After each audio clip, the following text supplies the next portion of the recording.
अपने आप को एक और बार परमेश्वर के हाथों में सौंप कर कहेंगे कि परमेश्वर, मैं तेरे घर आया हूँ और मैं खाली नहीं लौटूंगा। मैं तेरे घर आया हूँ और मैं खाली नहीं लौटूंगा।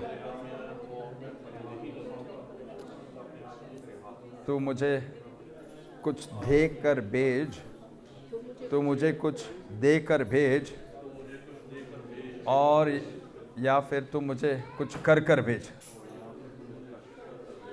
आवाज़ कम हो गया, करने की बात आ गया तो कम हो। तू मुझे कुछ दे कर भेज या मुझे कुछ कर भेज, क्योंकि तू कुम्हार है और मैं मिट्टी हूँ। तेरे मर्जी का बर्तन तू मुझे बना, क्योंकि जो भी बर्तन तू बनाता है वो महिमा से भरा हुआ होता है। मेरी मर्जी की बर्तन नहीं, तेरी मर्जी का बर्तन मुझे बना।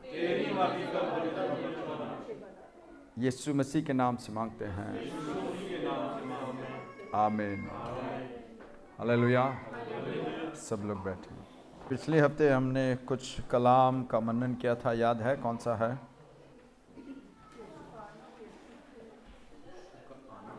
यीशु का, तो शीर्षक यीशु का आना और यीशु के साथ का रिश्ता।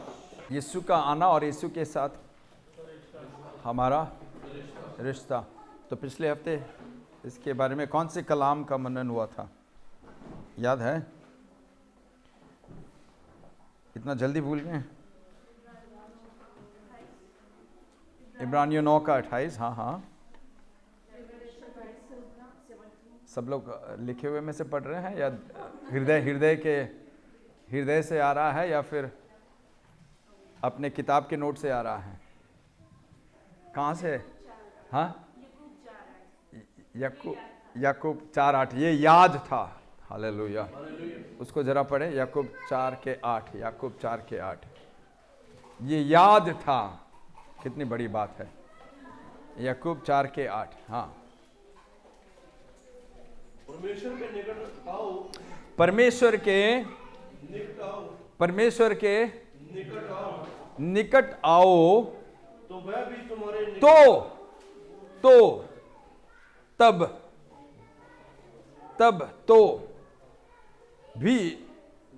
वह भी तुम्हारे निकट आएगा, तुम्हारे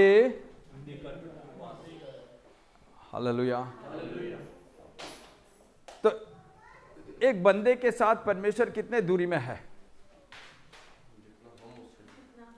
हाँ, जितना हम परमेश्वर से दूर रहते हैं उतना परमेश्वर भी हमसे दूर रहता है कि नहीं? तो जितना हम परमेश्वर के निकट आते हैं उतना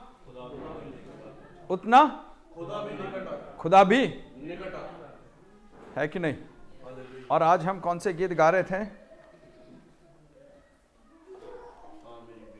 आ मेरी बेटी, आ मेरे बेटे, है कि नहीं? आ मेरी बेटी। और काफ़ी सारे परमेश्वर के वायदे को हम मुंह से इकरार कर रहे थे, पर परमेश्वर कहता है जो भी मेरे पास आता है उसके बोझ को मैं हल्का करता हूं। वो भी भाई ने बताया था, परमेश्वर ने कहा है जो भी मेरे पास आते हैं उनका बोझ को मैं, पर उसके आगे भी कुछ बताया था, जो भी मेरे पास आते हैं उनका बोझ मैं हल्का करता हूं, पर उनको भी कुछ करना है। क्या करना है? कई बार हम ये बताते नहीं है, इसको पढ़ते भी नहीं है कि आगे परमेश्वर ने हमें बुलाया है पर हमें भी कुछ करना है। क्या करना है? इसलिए कई बार हम धोखे खाते हैं। अरे हम तो कहते हैं कलाम में यूं लिखा है कि परमेश्वर के पास आओ, तुम्हारे सारे बोझ परमेश्वर उठा लेता है, तुमको शांति, तसल्ली मिलता है, खुशी मिलता है, वो जुआ उठाता है। पर उसके आगे कुछ लिखा है, और जब हम उसे पढ़ते नहीं हैं तो हम धोखे खाते हैं।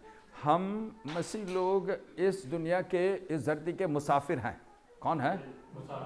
कौन है?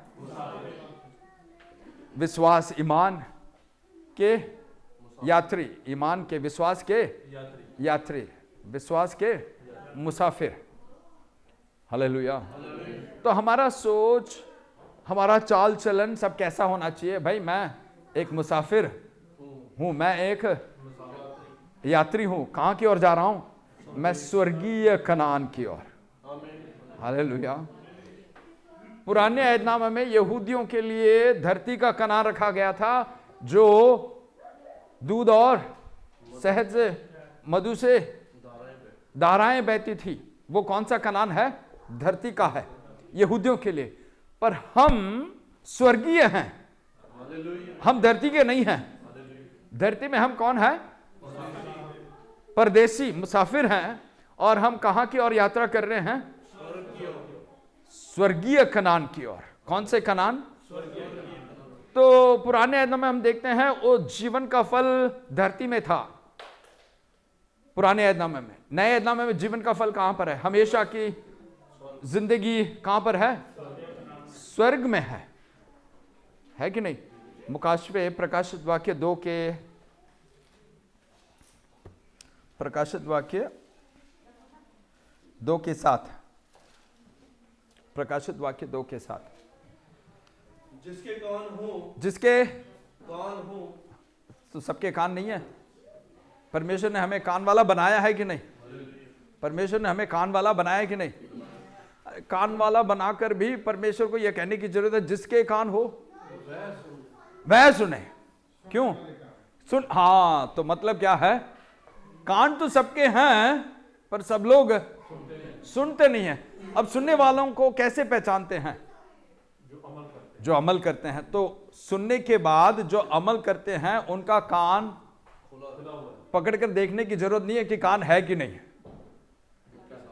है। पकड़कर देखना है कि कान है कि नहीं? नहीं। तो सुनने वाले जो अमल करते हैं उनका कान है। तो जो, हाँ आगे पढ़े, जिनके कान हो वह सुन ले। हाँ, कि आत्मा कलीसियाओं से क्या कहता है। जो जय पाए, विश्वास रखें या जय पाना है? तो हमारे इस यात्रा के शुरुआत में परमेश्वर ने कहा था अगर तू विश्वास रखेगा तो, विश्वास, मुझ पर विश्वास, ईमान रखेगा तो। अब यात्रा के अंत में परमेश्वर क्या कह रहा है कि विश्वास काफी नहीं है, जय पाना है। हालेलुया। तो जब हम शुरू करते हैं, हमने उस सफर को शुरू किया है, विश्वास का, ईमान का सफर शुरू किया है, तो किससे शुरू किया था? हमने विश्वास के साथ। जो विश्वास करेंगे वो हमेशा की जिंदगी पाएंगे। पर अंत की ओर जब हम आते हैं तो परमेश्वर कहता है भाई तुझे क्या करना है? जय पाना है। हालेलुया। क्या करना है? जय। तो हमें जय पाने वाली जिंदगी जीना है। जय पाने वाली ईमान चाहिए और साथ में हमें जय पाना है। हाँ आगे पढ़े। जो जय पाए वह सुन ले। हाँ, कि आत्मा कलीसियाओं से क्या कहता है। जो जय पाए मैं उसे उस जीवन के पेड़ में से, हाँ, मैं उसे उस जीवन के पेड़ में से, जो परमेश्वर के स्वर्गलोक में है। हाँ, अब ये पेड़ कहां पर है? पहले ये पेड़ कहां पर था? धरती में, एदेन के वाटिका में था। अब ये पेड़ कहां चला गया है? स्वर्गलोक पहुंच गया है। तो हमें कहां जाना है? स्वर्गलोक। हालेलुया। हमें जीतना है। ये जिंदगी जो हम जी रहे हैं इसे जीत कर हमें स्वर्गलोक जाना है। धरती के कनान की ओर नहीं, हमें स्वर्ग के कनान की ओर परमेश्वर ले जा रहा है। हालेलुया। तो जब हम परमेश्वर के पास आते हैं तो हमें अच्छी तरह जानना चाहिए कि इसके लिए हमें क्या करना है। जैसे हम जानते हैं कि अगर कोई खेल, फुटबॉल या वॉलीबॉल है, हॉकी, हाँ, क्रिकेट, कुछ भी है, तो उसके रूल्स एंड रेगुलेशंस होते हैं कि नहीं? उसके रूल्स एंड रेगुलेशंस है। खेल शुरू करने के बाद अगर गोल पोस्ट हम थोड़ा बदलेंगे तो करते थे ना, जब छोटे बच्चे खेलते हैं तो खेल में क्या करते हैं, अपने मर्जी के मुताबिक थोड़ा गोल पोस्ट बड़ा कर देते हैं, छोटा कर देते हैं, बाद में मालूम पड़ता है नहीं इसने चीटिंग किया है। तो खेल शुरू करने के बाद हमें रूल्स एंड रेगुलेशंस बदल नहीं सकते, करना भी नहीं है। अगर करेंगे तो क्या कहते हैं, चीटिंग। तो वैसे ही परमेश्वर के साथ जब हम रिश्ता रखते हैं तो उसके लिए भी कुछ रूल्स एंड रेगुलेशंस है। तो कई बार ऐसा होता है कि जब हम आते हैं तो मालूम नहीं पड़ता है, पर आने के बाद मालूम पड़ता है। कुछ लोग इसलिए क्या करते हैं, छोड़कर चले जाते हैं। कुछ लोग चलो आए हैं, हम पीछे नहीं जाएंगे, बढ़ते जाएंगे आगे आगे कहकर क्या करेंगे, चलते जाएंगे, बढ़ते जाएंगे। अभी पीछे वो कुछ लोग हैं जो शेर के पूंछ को पकड़ लेते हैं, इसको छोड़ेंगे तो और कितने दिन तक पकड़ कर रहेंगे। तो कुछ लोगों के लिए मसीह जिंदगी कैसा है कि शेर के पूंछ को पकड़ लिया, भाई मेरे साथ हो, छोड़ेंगे तो शेर और कितने दिन तक पकड़ कर रहेंगे, इसलिए क्या करते हैं, पकड़े रखते हैं। नहीं भाई, ऐसा नहीं है। हम पूरे ईमान से आए हैं कि हमें हमेशा की जिंदगी में दाखिल होना है, क्योंकि पिछले बार हमने देखा इस धरती का जिंदगी कब तक है, 70 बल के 70 और बल की वजह से 80, और जो भी एक्सटेंड होता है वो दर्द से भरा हुआ होता है, दुख से और दर्द से भरा हुआ होता है। भजन संहिता 90 के 10 में हमने पढ़ा है, उसको याद रखना है, भूलना नहीं है। भजन संहिता 90 के 10, हाँ 90-10, हाँ जल्दी जल्दी, जबूर 90 के 10, हाँ। हमारी आयु के वर्ष 70 तो होते हैं, आयु के वर्ष 70 तो होते हैं, हाँ। और चाहे बल के कारण, किसके कारण, किसके कारण, बल के कारण, हाँ 80 वर्ष भी हो जाएं तो हाँ। भी उनका घमंड केवल कष्ट और शोक ही शोक है। हाँ, क्या है, शोक ही, कष्ट और शोक से भरा हुआ है। तो यीशु के साथ करोड़ों करोड़ों साल की जिंदगी के लिए हम आए हैं। किस लिए आए हैं, करोड़ों करोड़ों साल की उस जिंदगी के लिए हम यीशु के पास आए। तो हमारा एक मकसद है। मकसद क्या है, मैं धरती के कनान के लिए नहीं आया हूं यीशु के पास, मैं हमेशा की जिंदगी के लिए आया हूं जो करोड़ों करोड़ों साल का है, जहां मेरी आत्मा इस बदन को छोड़कर जाता है। हालेलुया। जब कोई मर जाता है हम कहते हैं लाश, क्यों, क्या निकल गया है, जो कीमती है वो निकल गया है। आत्मा, तो आत्मा कहाँ जाता है, करोड़ों करोड़ों साल के जिंदगी के लिए। तो जब तक हमारे अंदर वो एहसास नहीं है, वो विश्वास नहीं है कि मेरी आत्मा करोड़ों करोड़ों साल खुदा के साथ जीना है, तब तक हम इसको क्या कहेंगे कि मैंने शेर के पूंछ को पकड़ लिया है। पर जो जानता है कि नहीं, ये शेर का पूंछ नहीं है, ये वाकई में कौन सा जिंदगी है, ये बहुत कीमती जिंदगी है जो मुझे करोड़ों करोड़ों साल खुदा के साथ जीना है, उसके लिए ये शेर नहीं है, वो खुशी से इस जिंदगी को जीता है। हालेलुया। तो कुछ लोग मसीह के अंदर आने के बाद अगर दुखी होकर जीते हैं, मालूम नहीं मैं क्यों मसीह को स्वीकार किया, मालूम नहीं मैंने बपतिस्मा क्यों लिया है, तो इसका यह मतलब है ये अभी भी मकसद जाना नहीं है, अभी भी ये मकसद जानते नहीं है। मेरे साथ हो, जो मकसद जानते हैं वो खुशी से ये जिंदगी बिताते हैं। तो कई बार हमारे अंदर वो सवाल होता है, क्या सवाल है कि मुझे मसीह के अंदर आने के बाद इतना कष्ट क्यों उठाना है। मसीह के बपतिस्मा लेने के बाद, बपतिस्मा लेने के पहले सब कुछ अच्छा था, भला था, बपतिस्मा लेने के बाद कष्ट क्यों। बपतिस्मा लेने से पहले हमारा कोई कीमत नहीं होता है, बपतिस्मा लेने के बाद हम मोती बन जाते हैं।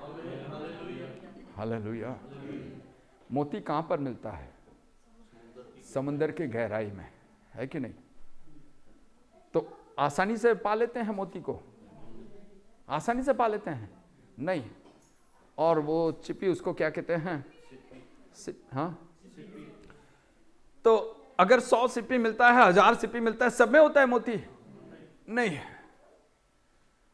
तो इतने गहराई में कोई जाकर, वो भी समुद्र के हर जगह पर नहीं होता है, उसके लिए खास जगह होता है। ऐसे जगह ढूंढ निकालना है, ऐसे जगह पर जाकर गहराई में कोई जाना है और उसको एक एक कर ले आना है। वो कोई जाल में फंसने वाली बात नहीं है। उसको गहराई में, नीचे जमीन में, समुद्र के अंदर जाकर गहराई में एक एक कर निकाल कर ले आना है और बाद में खोलकर देखना है कि इसके अंदर मोती है या नहीं। हाँ, हालेलुया। तो यीशु के साथ जब हमारा रिश्ता जुड़ता है तो उसके बाद परेशानियां क्यों बढ़ जाता है? क्योंकि हम मोती बन जाते हैं। हमारा रिश्ता कुछ अलग सा बन जाता है। अब हम परमेश्वर के लिए बहुत कीमती है। Hallelujah, hallelujah. आपने देखा होगा कि ये जो जेम्स, उसको इंग्लिश में जेम्स कहते हैं, हिंदी में क्या कहते हैं? जो, हाँ, नहीं, वो जेम्स नहीं, ये JEMS, जेम्स, जेम, जो बहुत महंगा पत्थर होता है। हाँ, डायमंड, रूबी, बहुमूल्य। उसको देखने लायक बनाने के लिए, उसको जब हम पहाड़ में से खोद निकालते हैं तो उसको इतना शाइनिंग नहीं होता है। फिर उसको क्या करते हैं? निकालकर छोटा पीस बनाकर उसको क्या करते हैं? रगड़ते हैं। उसको मशीन जो पत्थर होता है उस पत्थर के साथ रखकर उसको रगड़कर उसको, हाँ, तराशना, जिससे वो देखने में बहुत खूबसूरत बनता है। बेचारा वो पत्थर, अगर उसके अंदर जीवन होता तो वो चिल्लाएगा कि नहीं? वो क्या चिल्लाएगा? मुझे छोड़ दो भाई, मुझे बख्श दो, मुझे पत्थर के साथ रगड़ो मत, है कि नहीं? पर अगर वो चिल्लाए, उसके अंदर जिंदगी है, अगर चिल्लाए तो क्या होगा? उसका कीमत नहीं बनता है। तो उसका कीमत बढ़ता कब है? हालेलुया। एक अच्छा मसीही जब परमेश्वर उसको थोड़ा रगड़ता है तो वो परफेक्ट बनता है। खाली कुछ लोग आमीन कहते हैं, सब लोग आमीन नहीं कहते हैं। अरे ईमान से कहो परमेश्वर से मुझे थोड़ा रगड़े,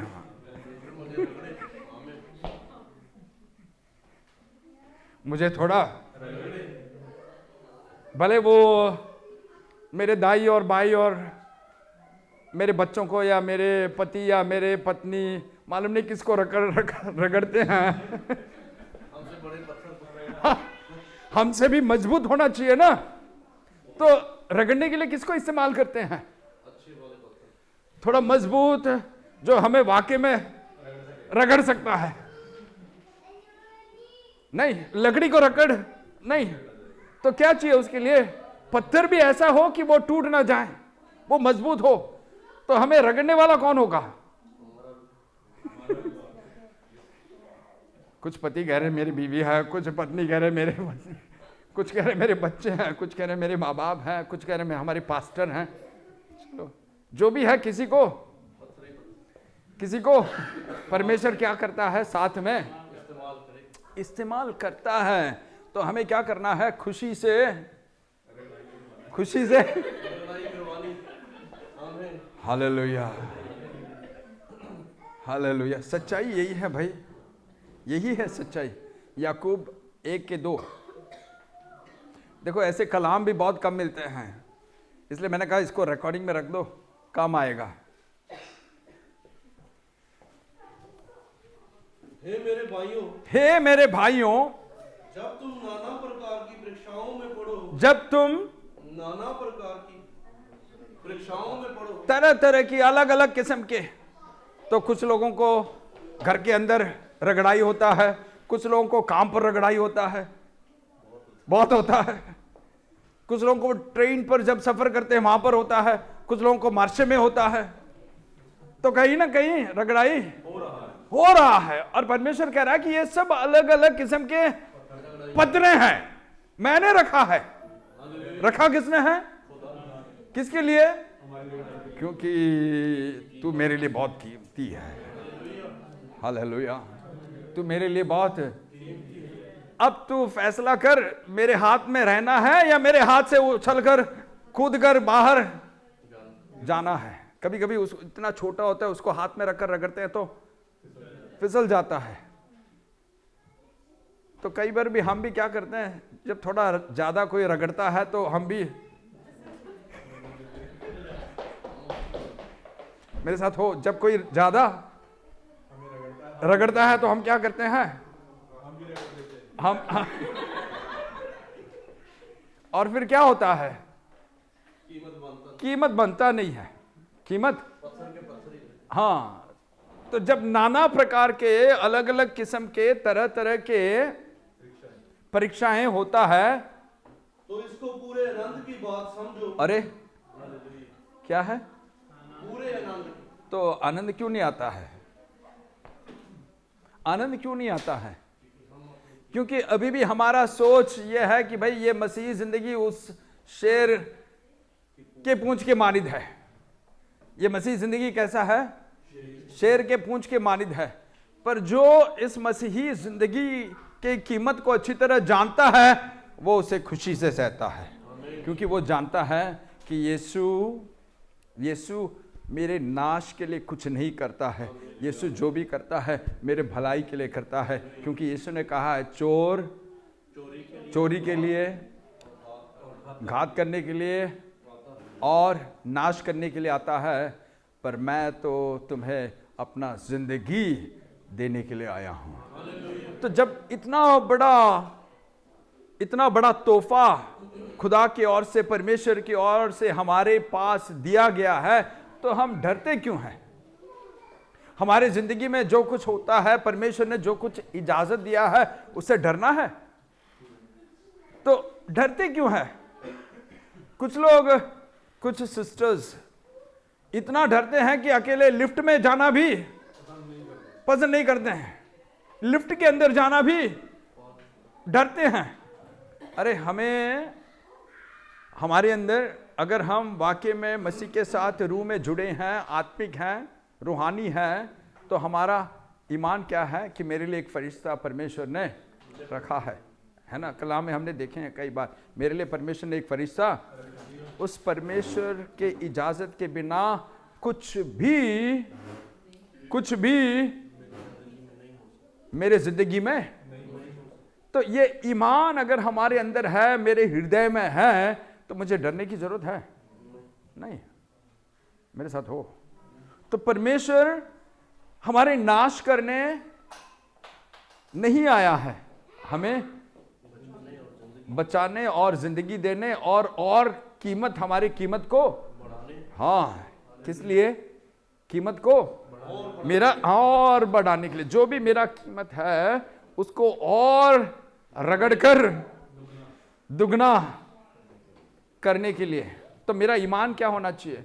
जो कुछ दुख मुझे सहना पड़ रहा है, जो कुछ कष्ट मुझे सहना पड़ रहा है, दूसरों के मुंह से कुछ सुनना पड़ रहा है, या कोई मुझे रगड़ कर जाता है, तो ये सब किस लिए है? ये सब किस लिए है? मेरा कीमत बढ़ रहा है। तो इसे मुझे कैसे सहना है? आनंद से। तो आनंद से केवल वही सहता है जिसके अंदर वो जानता है कि ये सब क्यों हो रहा है। हालेलुया। तो हमारे जिंदगी में जब कड़की आता है, या कुछ दर्द आता है, या कुछ मुसीबत आता है, कुछ नष्ट आता है, तो हमारे सोच और हमारे मुंह के इकरार कैसा होना चाहिए कि मेरा परमेश्वर अपना जान देकर मुझसे प्यार किया है। चोर किस लिए आता है? चोरी करने, नाश करने, कत्ल करने चोर आता है, पर मेरा परमेश्वर मेरा नाश नहीं चाहता है, बल्कि मेरा कीमत को बढ़ाना चाहता है। और मुझे खुशी से जो कुछ हो खुशी से मैं सहूंगा और कहूंगा कि मेरा परमेश्वर सब कुछ जानता है। Hallelujah, hallelujah. कुछ लोग आकर कहते हैं, पास जी मेरे पत्नी के लिए दुआ करें, मुझे बहुत गुस्सा दिलाती है। मेरे पति के लिए दुआ करें, वो बार बार मुझे छेड़ता है। मैं कहूंगा, मैं किस लिए दुआ करूं? उनके लिए, आपके लिए? किन के लिए दुआ करना है? जो अगर शिकायत करने के लिए उनके लिए दुआ करना है। क्यों? तेरे अंदर अभी भी आत्मिक फल नहीं आया। अगर तेरे अंदर आत्मिक फल आया है तो तू अपने पत्नी के बारे में, पति के बारे में शिकायत नहीं करेगी। क्यों? तू तू जानता है कि ये रगड़ने वाला मशीन है जिसके साथ परमेश्वर ने मुझे रखा है, जोड़ा है। हालेलुया। तो इनको शिकायत करने की वजह से, शिकायत करने के वजह इनको क्या कहना है? स्तुति। मेरे पत्नी के लिए जो बार बार मुझे रगड़ता है, उसकी तेरी स्तुति हो। मेरे पति के लिए स्तुति हो। अरे स्तुति कर कर देखें, कीमत बढ़ जाता है। हालेलुया। तब हम आनंद से उसको सह सकते हैं। और पास्टर को भी बेचारा अच्छा,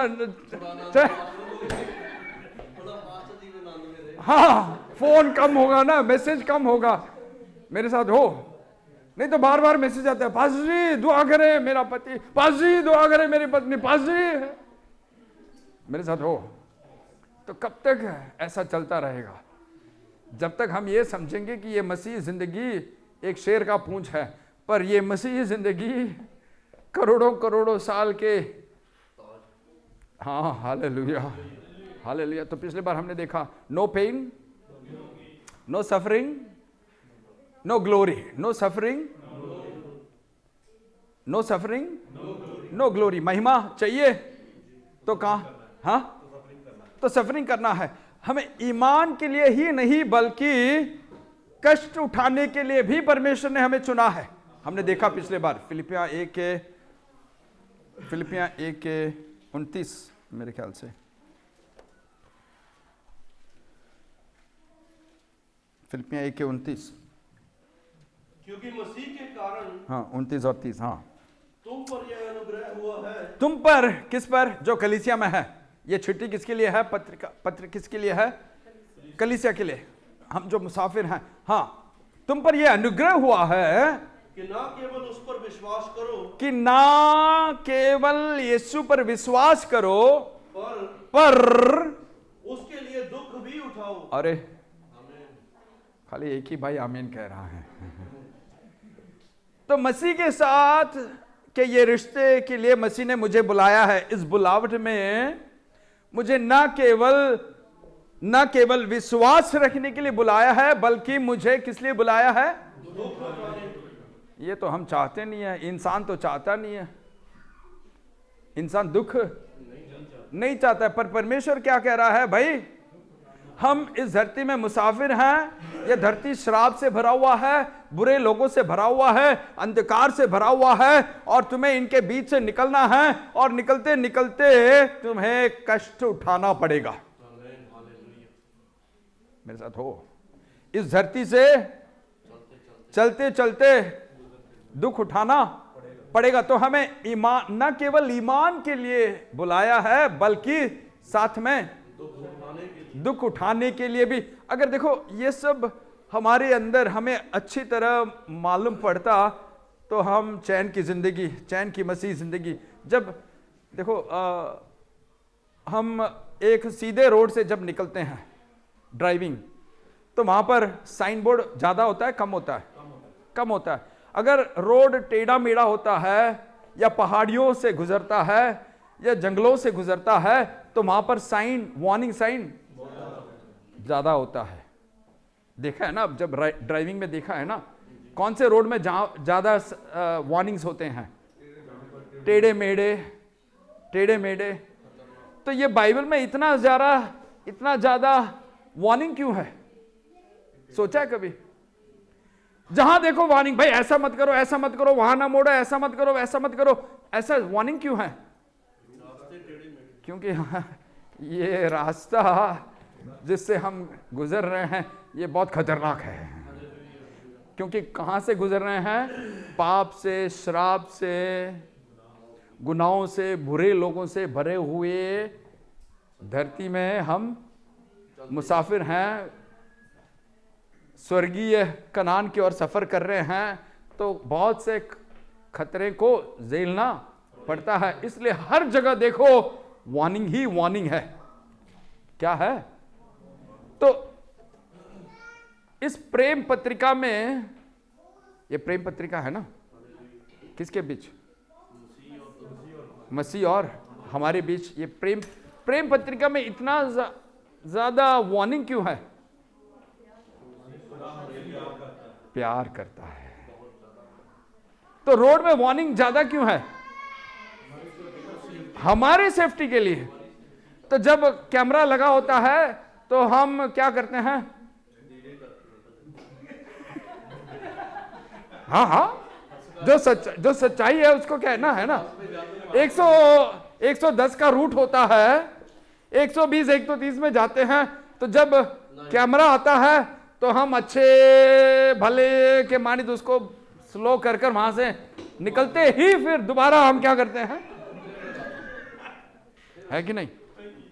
हाँ, फिर वही। तो वैसे ही हो, ये हमारा जिंदगी भी कुछ ऐसे ही है। हर संडे आते हैं, थोड़ा स्लो करते हैं, और जब संडे शाम हो जाता है फिर वही पुराना स्पीड में चले जाते हैं। कितने लोगों के समझ में आता है? तो ये क्या है? ये संडे जो जहां पर हम मिलते हैं, ये क्या है? ये कैमरा है, ये रडार है। तो यहां पर आते ही सुबह से थोड़ा तैयार सब होकर आ जाते हैं, शाम को घर में जाने के बाद फिर वही पुराना गेट तक। हाँ, गेट, घर तक भी नहीं है, गेट तक ही है। गेट के बाहर निकलो फिर हम वही पुराने। मेरे साथ हो तो रोड में भी हम बहुत चालाक हैं, चर्च में भी, क्योंकि हम हाँ, जब हकीकत मानना ही है ना, रिकॉर्डिंग भी हो रहा है, हकीकत हम मानो, हकीकत मानो। जब हम हकीकत मानते हैं तो जिंदगी बदल सकता है। अगर हम हकीकत नहीं मानेंगे और हमें छिपा कर रखेंगे तो हम बदलेंगे कैसे? हालेलुया। इसलिए जरूरी है कि हर मसीह अपने असलियत को जानना है और असलियत को इकरार करना है कि हाँ, मेरे में ये कमी है, मुझे पवित्र आत्मा की जरूरत है। मेरे सारे वार्निंग्स के लिए तेरा शुक्रिया, क्योंकि तू मुझसे, हाँ, हालेलुया। तो जब हम मसीह के पास आते हैं, हम मसीह के पास आते हैं, तो एक नुकसान, एक कष्ट क्यों होता है? क्योंकि हमारे कीमत को बढ़ाने के लिए, हमें और मजबूत करने के लिए, क्योंकि हमारा परमेश्वर राजबाज है, धर्मी है। अगर हमारी जिंदगी में कुछ इजाजत देता है तो उसका एक कारण होता है। अब रिकॉर्डिंग में है, कोई डरने की जरूरत नहीं है। बहुत सारे लोग कलीसिया में आए थे और परमेश्वर जब उनको रगड़ने लगा तो हाथ से, परमेश्वर के हाथ से निकल गए। पर मैं आप लोगों के लिए परमेश्वर का शुक्रिया अदा करता हूं कि रगड़ाई सह कर बैठते हैं। मेरे साथ हो। तो कुछ लोग कहते हैं, पास जी, अगर हम दूसरे कलीसिया में जाते तो इतना दर्द हमें नहीं होता, पर ये कलीसिया में हमें थोड़ा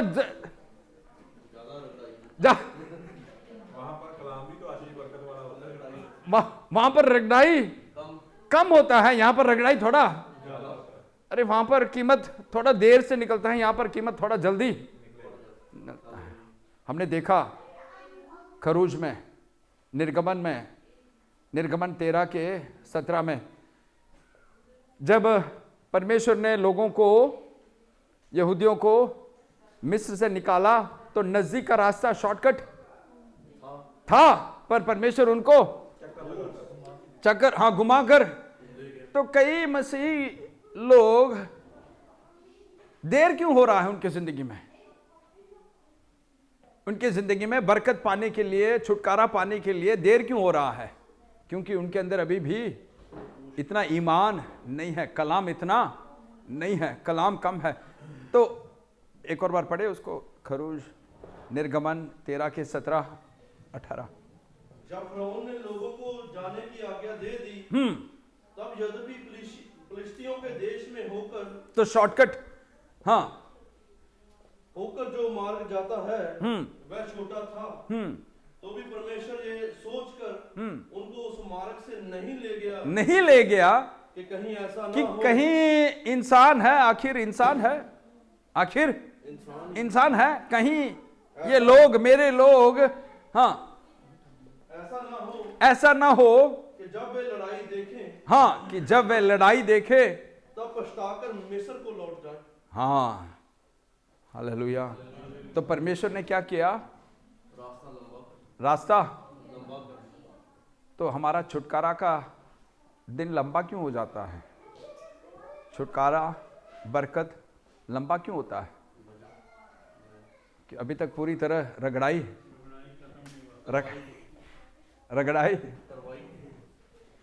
हर बार रगड़ने के लिए परमेश्वर हमें अपने हाथ में लेते हैं, हम क्या करते हैं? हाथ से। तो हमें क्या करना है? कुम्हार के हाथों में सौंपना है। मिट्टी, उस वो मिट्टी के बारे में सोचा, अगर उस मिट्टी के अंदर जान हो तो वो मिट्टी को दर्द होगा कि नहीं? पहले उस मिट्टी को क्या करते हैं? बड़े पहाड़ या उसमें से अलग करते हैं। कैसे अलग करते हैं? पिकास या कुछ, हाँ, औजारों से अलग करते हैं। फिर उसको क्या करते हैं? पैर के साथ। अगर मिट्टी के अंदर जान हो तो मिट्टी चिल्लाएगी कि नहीं? मुझे क्यों पैरों से रोंग। बाद में उसको बर्तन बनाते हैं, बाद में उसको आग में, लास्ट में कहाँ? आग में। तो कुछ बर्तन कहते हैं नहीं नहीं मुझे आग में, तो बर्तन कच्चा रह जाता है। तो आग में जाने के बाद आपस में कहें, आग से निकलकर पक्का हो जाओ। जब तक आग से नहीं निकलोगे तब तक पास्टर को सिर दर्द देते रहोगे।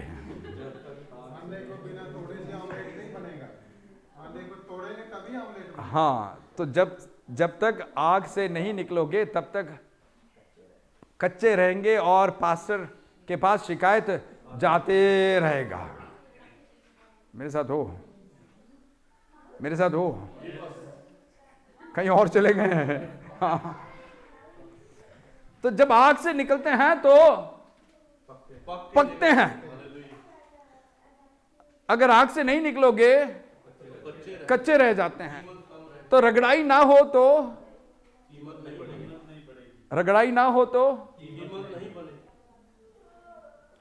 तो कुछ लोग कहते हैं पास जी आपके कलीसिया के लोगों के अंदर प्यार नहीं है, मोहब्बत नहीं है।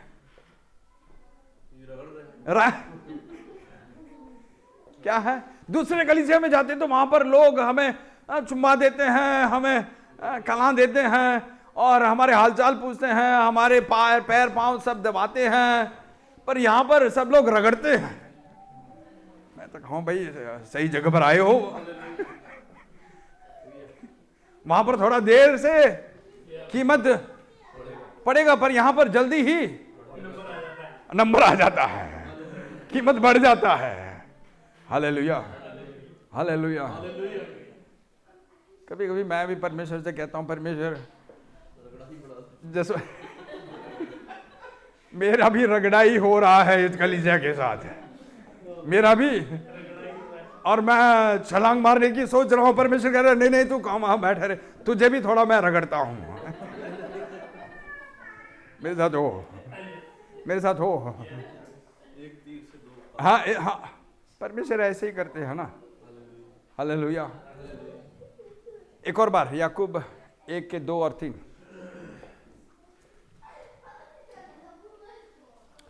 याकूब 1:2 और 3।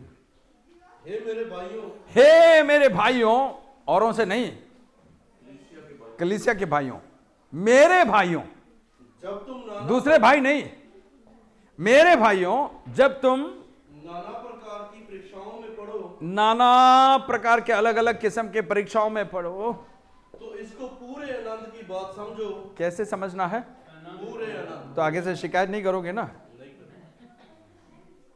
आगे से शिकायत करोगे? खाली 1-2 लोग कर, आगे से शिकायत करोगे? हाँ नहीं करेंगे ना, आगे से शिकायत नहीं करेंगे, क्योंकि हम जानते हैं कि किसी को परमेश्वर ने रखा है किस लिए। मेरे साथ हो तो पूरे आनंद से हम क्या कहेंगे, बस इतना मैसेज छोड़ दो, पास जी कोई मुझे रगड़ रहा है मेरे लिए दुआ करे, कोई मुझे, मैं सह रहा हूं मेरे लिए दुआ करे, बस मैं दुआ कर लूंगा। नहीं, मैं कहूंगा कि दोनों का कीमत बढ़ा दे, दोनों का कीमत बढ़ा दे। हाँ। मेरे साथ हो। देखो आत्मिक फल में सब है, आत्मिक फल में दोनों के लिए है। गलातियों 5 के 21-22-23, गलातियों 5 के 21-22-23, गलातियों 5 के 21-22-23। मतवालापन, लीला क्रीड़ा, हाँ, और इनके जैसे और काम हैं। नहीं उसके 21, गलातियों 22 से पढ़े, गलातियों 5 के 22 से पढ़े। और आत्मा का फल प्रेम। आत्मा का फल देखो, अगर रगड़ते वक्त रगड़ाई जब होता है तो इसमें से, इन आत्मिक फलों में से कुछ कमी है, कुछ कम है, तो हमें हाँ आगे पढ़े, क्या क्या है। आत्मा का फल प्रेम, आनंद, शांति, धीरज, कृपा, भलाई, विश्वास, नम्रता, हाँ और संयम है। हाँ, तो जब हम इन आत्मिक फलों से परिपूर्ण हो जाते हैं तो रगड़ाई खत्म हो जाता है। तो रगड़ाई कब तक होता है, ये फल हमारे अंदर पैदा नहीं होता है, हमारे अंदर बढ़ता नहीं है, तब तक रगड़ाई चलता है। क्योंकि हमें आदम के साया से, कौन से साया की ओर हम सफर कर रहे हैं, यीशु के साया की ओर। तो यीशु में ये सब था, यीशु में ये सब था। यहूदियों ने आकर रगड़ा, फरीसियों ने आकर रगड़ा, तो यीशु ने क्या किया, उनके अंदर ये फल मौजूद था, इसलिए पिता बाप से शिकायत कभी नहीं किया है। मूसा के अंदर ये फल नहीं था। जब लोगों ने मूसा को, लीडर को थोड़ा रगड़ने लगा तो मूसा ने कहा, हाय हाय पिता बाप मुझे उठा ले, बस हो गया। क्या हो गया?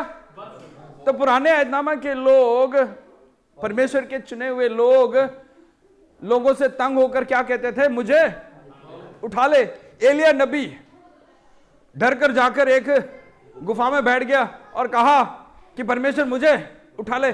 भले मूसा हो या बड़े बड़े नबी हो, पुराने अहदनामा के मसा से भरे हुए, अभिषेक से भरे हुए परमेश्वर के खादिम लोग भी क्या कहते थे कि हमें उठा लो। मूसा ने कहा है, एलिया ने कहा है, पर नए अहदनामा में कोई भी खादिम ने नहीं कहा है कि मुझे उठा लो। क्यों?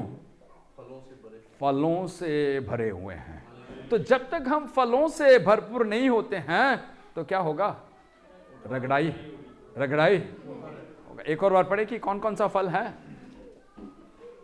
और आत्मा का फल प्रेम, आत्मा का फल प्रेम, आनंद, शांति, धीरज, कृपा, भलाई, विश्वास, नम्रता और संयम है। हालेलुया। अब देखो, प्रेम एक फल है। क्या है? प्रेम एक फल है। कितने फल हैं वहां पर? कितने फलों का जाहिर? 9। तो प्रेम एक फल है। उस प्रेम के गहराई को थोड़ा देखें। 1 कुरिन्थियां 13 के 4, 5, 6, 7।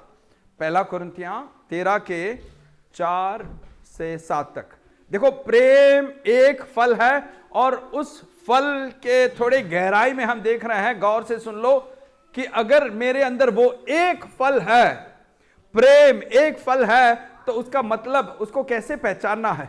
आगे पढ़े।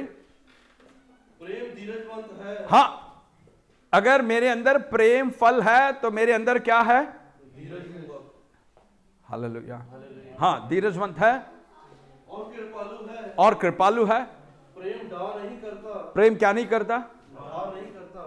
तो जब तक हम कलीसिया के लोगों के बीच या हमारे परिवार के लोगों के बीच या हमारे रिश्तेदारों के बीच डाह चलता है, तो उसका मतलब है कि मेरे अंदर प्रेम का फल अभी तक, तो फिर रगड़ाई होगा कि नहीं? रगड़ाई होगा कि नहीं? तो जब तक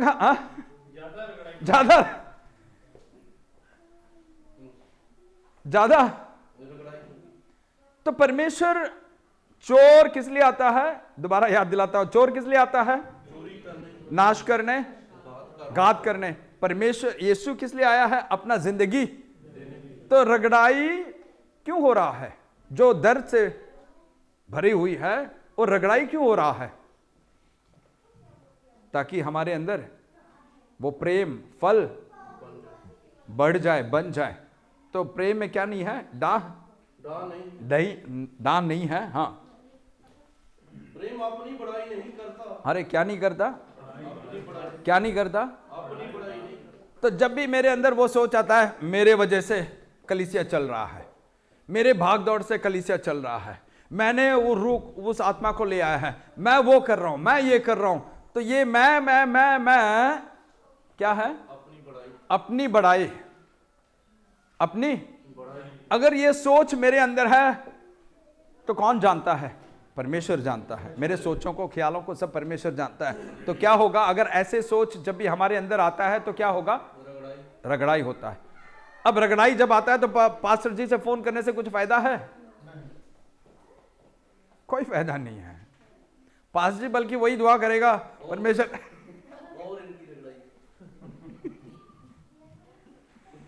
मेरे साथ हो और इनको धीरज दे, सहने की, हाँ सहन शक्ति, हाँ आगे बढ़े, हाँ हाँ क्या नहीं है? और क्या नहीं है? फूलता नहीं है। तो कभी कभी अगर हम फूलते हैं तो कई बार, आप लोगों के बीच तो नहीं है, परमेश्वर का बहुत बहुत शुक्रिया, कई बार फैमिली के बीच होता है, अरे तू मेरे वीजा में आया है, मेरी नेशनैलिटी में आया है, चुप कर।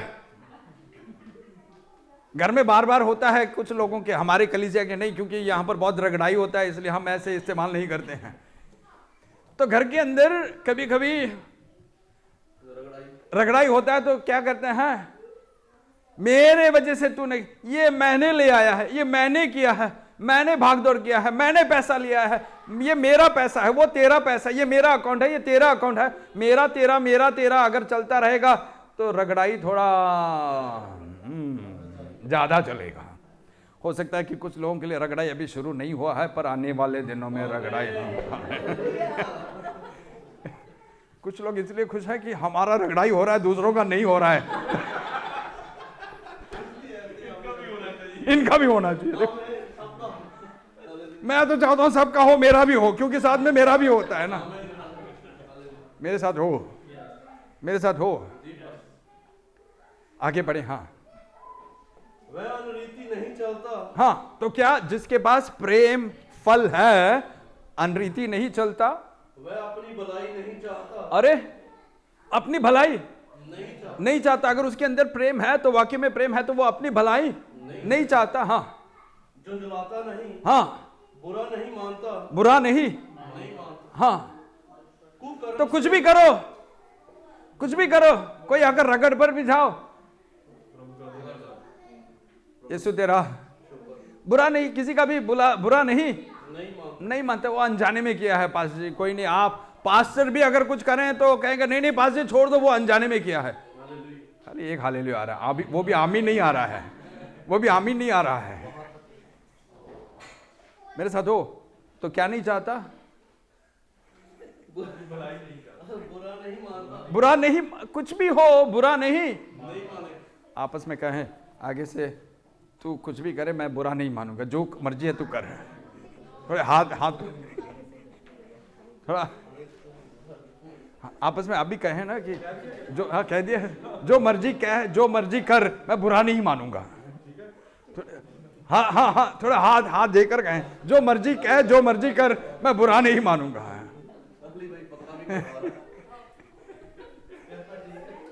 अब इसको प्रेम कहते हैं। अगर बुरा मानते हैं तो प्रेम तो अच्छा है कि वहां पर सलाह कर दो, नहीं तो रगड़ाई के लिए तैयार हो जाओ। मेरे साथ हो, मेरे साथ हो। तो वहां पर जो भी नुकसान है, जो भी कष्ट है, जो भी दुख है, वहां पर सहना अच्छा है। नहीं तो बाहर, वहां से बाहर आओगे, उसको सुलह नहीं करोगे, बाहर आओगे तो और कहीं जाकर रगड़ाई होगा। हो सकता है कि ऑफिस में, दफ्तर में रगड़ाई होगा। तो घर में अगर सुलह नहीं करोगे तो कहां पर रगड़ाई होगा? हाँ, अगर दफ्तर में भी नहीं होगा तो ट्रेन में सफर करते वक्त या ड्राइविंग, कहीं ना कहीं रगड़ाई, क्योंकि नाना प्रकार के रगड़ाइयां हैं। मैंने नहीं कहा है भाई, कलाम कह रहा है, नाना प्रकार के रगड़ाइयां हैं और सब हमारे भलाई के लिए है, सब हमारे भलाई के लिए है। मेरा ईमान है और इकरार करता हूं कि आज के बाद कलीसिया में कोई शिकायत नहीं होगा। रिकॉर्डिंग भी है। मेरे साथ हो ना, मियाँ बीवी के बीच या कलीसिया के भाई बहनों के बीच, फैमिलियों के बीच आगे से कभी भी कोई शिकायत नहीं होगा। तू जो कर, मैं बुरा नहीं मानूंगा। तू जो कर, जो कह, मैं बुरा, क्योंकि मेरे अंदर तेरे लिए प्रेम है। तो अच्छा है कि यहीं पर निपट खत्म कर दो, नहीं तो और कहीं रगड़ाई हो जाएगा। आगे बढ़े। हाँ, कुकर्म से आनंद नहीं होता। हाँ, कुकर्म से आनंद नहीं होता। ये कौन से फल के बारे में बात हो रहा है? प्रेम, मोहब्बत। हाँ, आगे। परंतु सत्य से आनंदित होता है। परंतु सत्य से आनंदित होता है। हाँ, वह सब बातें सह लेता है। अरे हालेलुया। सब बातें, सब बातें, सब बातें सह लेता है। तो ये सह नहीं पा रहे हैं तो क्या नहीं है? एक फल के बारे में बात कर रहे हैं। अभी 8 और बाकी है, हम एक के बारे में बात कर रहे हैं। अरे एक के लिए इतना रगड़ाई है। मेरे साथ हो। हाँ, आगे बढ़े। हाँ, परंतु सत्य से आनंदित होता है। वह सब बातें सह लेता है। सब बातें सह लेता है। सह लेता है। सब बातों की प्रतीत करता है। हाँ, सब बातों की आशा रखता है। हाँ, सब बातों में धीरज धरता है। हाँ, हालेलुया। प्रेम कभी नहीं टलता। हाँ, प्रेम कभी नहीं टलता। हाँ, भविष्यवाणियां हो। अरे वरदान, नियमतें टल जाता है। हम तो सोचते हैं कि वरदान, जिसके पास भी आत्मिक वर है, हाँ, वरदान है, नियमतें हैं, वो कोई खास होता है। नहीं भाई, उससे भी खास वीआईपी कौन है? जिसके पास प्रेम है। हालेलुया। क्यों? क्या टल जाता है? भविष्यवाणी टल जाता है। हाँ, भविष्यवाणियां हो तो समाप्त हो जाएंगी। हाँ, भाषाएं हो तो जाती रहेंगी। अन्य भाषाएं हो वो भी, पर प्रेम स्थिर रहता है। Hallelujah, hallelujah. हालेलुया। अब जब तक ये प्रेम में हम बढ़ते नहीं है, तब तक क्या होगा? याकूब 1:2-3। याकूब 1:2 और 3। हाँ, हाँ, याकूब 1:2 और 3। हे मेरे भाइयों, हे मेरे भाइयों, जब तुम नाना प्रकार की परीक्षाओं में पड़ो तो इसको पूरे आनंद की बात समझो। तो इसको पूरे आनंद की बात समझो। हाँ, यह जानकर कि तुम्हारे विश्वास के परखे जाने से धीरज उत्पन्न होता है। क्या जाने से? परखे जाने से। विश्वास के रगड़े जाने से। विश्वास के, हाँ, से क्या होगा? धीरज उत्पन्न होगा। और धीरज को अपना पूरा काम करने दो। हाँ, धीरज को अपना पूरा काम करने दो। हाँ, कि तुम पूरे और सिद्ध हो जाओ। हालेलुया। तो जैसे वो जेम, वो कीमती पत्थर, उसको हम रगड़ कर उसका कीमत को बढ़ाते हैं, वैसे ही एक मसीह को रगड़ कर, आत्मिक तौर पर रगड़ कर सिद्ध बनाया जाता है। हालेलुया। तो जितना हम रगड़ाई के लिए हमें सौंपते हैं उतना जल्दी हम सिद्ध बन जाएंगे। तो मसीही ज़िंदगी में सिद्धता में, परफेक्शन में लेट क्यों होते हैं? क्योंकि हम रगड़ाई को पसंद नहीं करते हैं। हम रगड़ाई को पसंद, इसलिए मसीह ने कहा जो भी मेरे पास आए, मत्ती 11 के 28 और 29, मत्ती 11 के 28 और 29।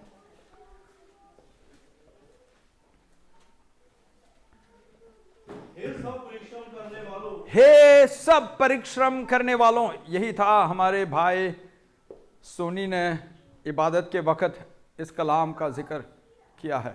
हे सब परिश्रम करने वालों और बोझ से दबे हुए लोगों, और बोझ से दबे हुए लोगों, मेरे पास आओ, मेरे पास आओ, मैं तुम्हें विश्राम दूंगा, मैं तुम्हें विश्राम दूंगा। सब लोग यहाँ पर आकर ब्रेक लगा देते हैं, आगे जाते नहीं हैं। तो मसीह के पास आकर हमें क्या मिलता है? किसको मिलता है? जो बोझ से दबे हुए होते हैं। अब आगे पढ़ें क्या लिखा है। मेरा जुआ अपने ऊपर उठा लो। ये लो, ये कोई पढ़ते भी नहीं है, कहते भी नहीं है, ये कोई पढ़ते भी नहीं है, ये रगड़ाई की बात है। इसलिए मैंने रगड़ाई की कहानी सुना के बाद आखिर में मैं इसको सुना रहा हूं। हाँ, हिम्मत बन जाए, मजबूत बनने जाए, ताकि जब सुनोगे तो बेहोश नहीं हो जाओगे। तो यीशु क्या कह रहा है? दुनिया के बोझ से दबे हुए लोगों, मेरे पास आओ और मैं तुम्हें बोझ से दबे हुए मेरे पास आओ और मैं तुम्हें विश्राम दूंगा। मेरा जुआ अपने ऊपर उठा लो। हाँ, तो आगे क्या करना है? और बोझ उठाना नहीं भाई, ये देखो, हाँ, किसका जुआ? तो दुनिया का जुआ बहुत भारी होता है, दुनिया का जुआ। पर यीशु का जुआ हल्का होता है। वो भी जुआ है पर वो हल्का है। मेरे साथ हो, आगे पढ़कर देखें। मेरा जुआ अपने ऊपर उठा लो। हाँ, और मुझसे सीखो। और मुझसे सीखो। क्या सीखना है? कि रगड़ाई क्यों हो रहा है? रगड़ाई क्यों हो रहा है? मेरा कीमत बढ़ रहा है, मैं सिद्ध बन रहा हूं, मैं और पवित्र बन रहा हूं, मेरे अंदर आत्मिक फल बढ़ रहा है। हाँ, और मेरे पास आकर सीखो। हाँ, क्योंकि मैं नम्र हूं। तो अगर कोई नम्र है तो उनका जुआ भी कैसा होगा? नम्र ही होगा। मेरे साथ हो। यीशु का जुआ नम्र है, पर वो जुआ है। वो क्या है? जुआ है, पर वो जुआ दुनिया के जुआ से भी हल्का है। और रगड़ाई होता है तो उसका कीमत भी बढ़ता है। हाँ, एक और बात, क्योंकि मैं हाँ, और मन में दीन हूँ। मैं शैतान के मानिद नहीं हूँ जो कत्ल करने, चुराने, घात करने, नाश करने आता है, बल्कि मैंने मेरा जिंदगी तुम्हारे लिए दिया है। तो मैं क्या तुम्हें बोझ में डालूंगा? नहीं, पर मेरा जुआ तुम्हें लेना पड़ेगा और मेरे पास आकर बहुत कुछ सीखना पड़ेगा। जो मेरे पास आकर सीखते हैं वो मुसाफिर का सफर आसान हो जाता है। हालेलुया। तो जब तक हम सीखते नहीं है मसीह के पास आकर, हम अपने आप को बदलते नहीं हैं, हमारा सफर बहुत मुश्किल होता है।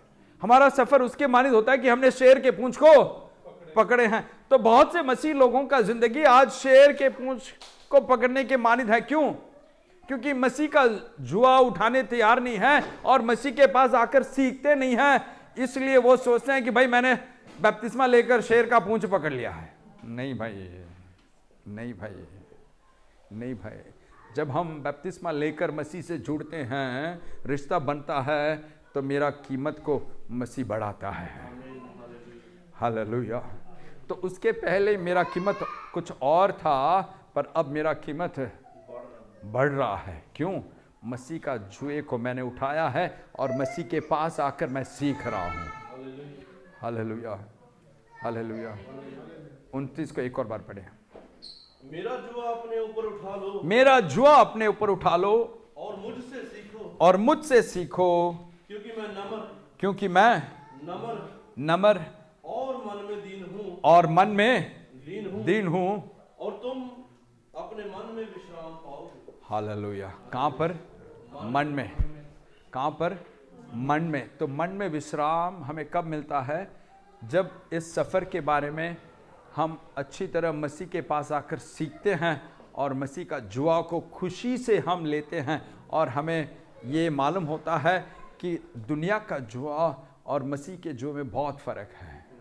मसीह का जुआ है, पर वो नम्र है, वो दीन है, वो हल्का है, और वो मेरे कीमत को बढ़ाता है। बल्कि दुनिया का जुआ मुझे दबा डालता है, मेरा नाश करता है, मेरे परिवार का नाश करता है। हालेलुया। अब कितने लोग कहेंगे कि मैं मसीही ज़िंदगी को उस शेर के पूंछ के मानिद नहीं सोचूंगा। मैं जानता हूँ इसका कीमत क्या है। मुझे करोड़ों करोड़ों साल की ज़िंदगी चाहिए, और उसके लिए मैं मसीह के पास आया हूँ। सब लोग खड़े होकर अपने आप को सौंपे। सब लोग खड़े होकर कुछ पल के लिए आपके मसीह के साथ जो रिश्ता है उसको अच्छी तरह समझकर मसीह से बात करें। आपने ये रिश्ता जो मसीह के साथ बनाया है उसको अच्छी तरह समझ लें कि ये रिश्ता मुझे क्यों चाहिए, इस रिश्ते से मेरा क्या फ़ायदा है। अपने आप को मसीह के हाथों में सौंप कर पवित्र आत्मा के अगुवाई के साथ मसीह से थोड़ी देर बात करें, यीशु मसीह से थोड़ी देर बात करें। आपके उस रिश्ते के बारे में बात करें जो रिश्ता आपका मसीह के साथ है। दुनिया के साथ था, पर अब आपका रिश्ता मसीह के साथ है। और ये रिश्ते का मकसद क्या है? ये रिश्ता क्यों चाहिए आपको? मसीह के साथ वाला ये रिश्ता क्यों चाहिए?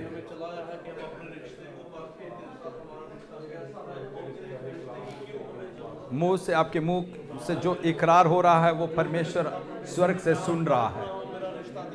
इसलिए आप जो भी इकरार करोगे वो परमेश्वर सुनकर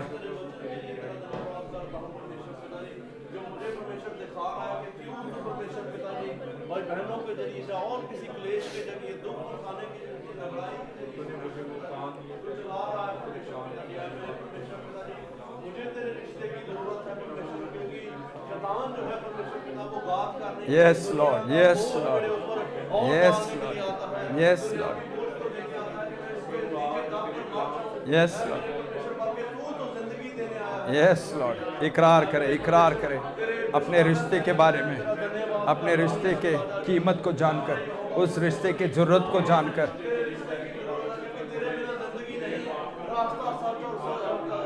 जीवन तू ही है परमेश्वर पिता, नहीं है मेरे पिता, तेरे बिना कोई रास्ता भी नहीं है और तेरे बिना कोई जीवन भी नहीं है।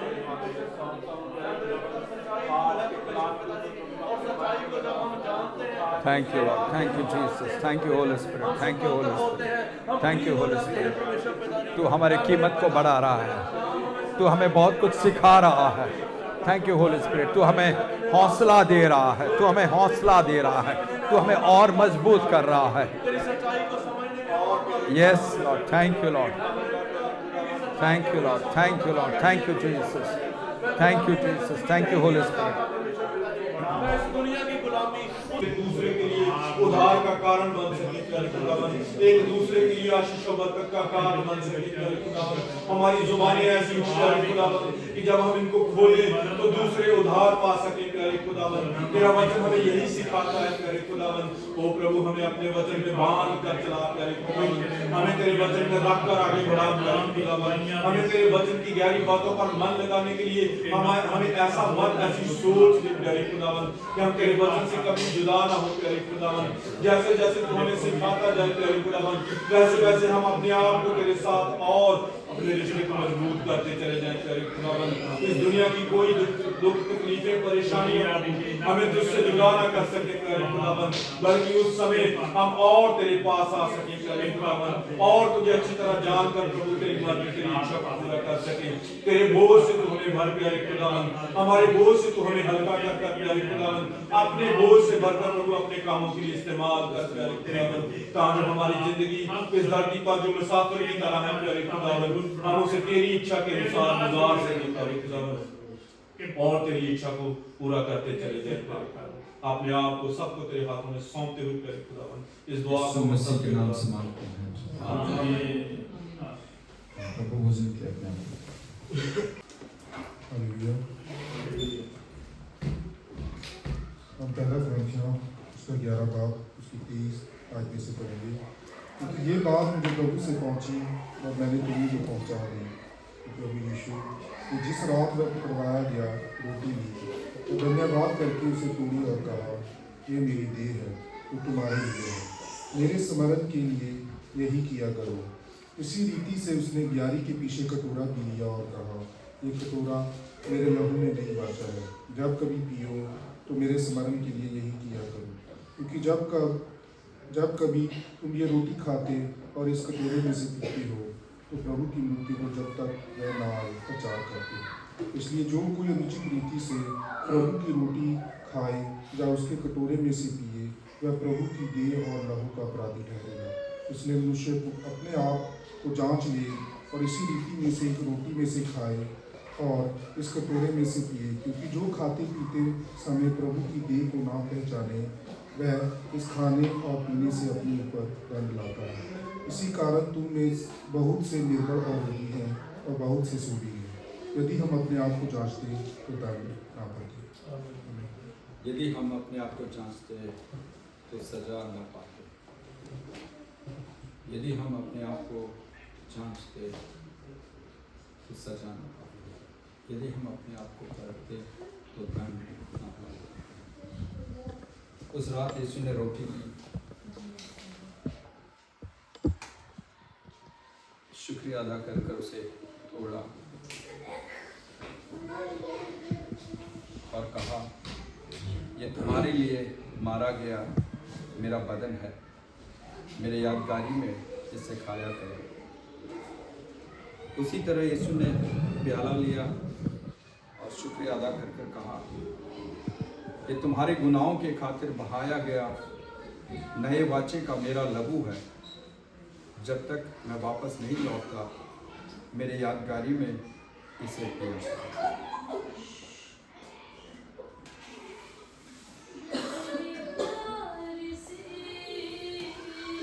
तुमने प्यार किया गहरे प्यार से, तुमने प्यार किया माँ से गहरा है प्यार तेरा।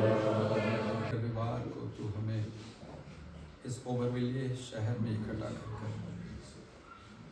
तेरे बदन को खाने और लहू को पीने के लिए तू ये मौका हमें दे रहा है, इसके लिए हम तेरा शुक्रिया अदा करते हैं, जो बहुतों को नहीं मिलता है पर तूने अपने फजल से तूने हमें दिया, इसके लिए हम तेरा शुक्रिया अदा करते हैं। यीशु तू पिता बाप के समान होते हुए भी अपने आप को खाली करके इस धरती में हमारे नजात के लिए, उद्धार के लिए तू उतर आया था, इसके लिए हम तेरा शुक्रिया अदा करते हैं। हमारे लिए तूने घोड़े खाए थे, अपमान सहा, दर्द उठाए थे, परखा गया था, हमारे लिए कांटों का ताज, हमारे लिए सूली उठाकर, लहू बहाकर, सूली पर लटक कर, अपना जान देकर तीसरे दिन मुर्दों से तू जी उठा, इसके लिए हम तेरे शुक्रिया अदा करते हैं। आज भी पिता बाप के दाई और बैठ हमारे लिए तू दुआ करते आ रहा है, इसके लिए हम तेरे शुक्रिया अदा करते हैं। हमारे लिए तू एक जगह तैयार कर रहा है और हम ईमान से इकरार करते हैं कि हमें ले जाने तो जल्द आने वाला है। और ये हमारी दुआ है, यीशु जब तू लौटेगा, ये कलीसिया तुझे बादलों पर मिलने के लायक है। हमारे गुनाहों को तू माफ कर, बिना कोई कलंक, बिना कोई चोरी, बेदाग, पाक और पवित्र, महिमा से भरी हुई कलीसिया बनाकर तुझे बादलों पर मिलने के लिए तो इस कलीसिया को काबिल ठहरा। एक और बार तेरे इस बदन के लिए जो ये रोटी है, तेरे इस लहू के लिए जो ये प्याला है, इसके लिए हम तेरा शुक्रिया अदा करते हैं। इसे खाने और पीने, एक और बार हमारे सारे गुनाहों को माफ करना, इसके काबिल है। यीशु मसीह के नाम से मांगता हूं।